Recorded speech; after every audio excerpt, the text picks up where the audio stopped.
সিগারেটের এক প্রান্তে থাকে তামাক, আর অন্য প্রান্তে থাকে এক বোকা। একটা ছেলে কখনো ইচ্ছা করে বোকা হয় না।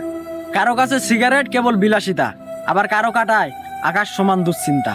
আজকে বলবো দুশ্চিন্তার ভাঁজ কাটানো সেই বোকা ছেলেটাকে নিয়ে।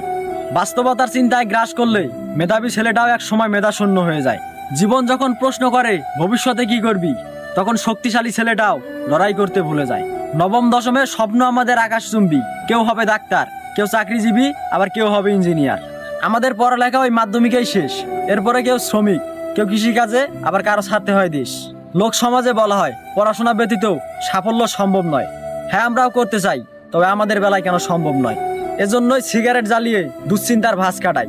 কারণ আমাদের বাবাদের টাকা থাকে না, আমরা মধ্যবিত্ত ঘরের সন্তান।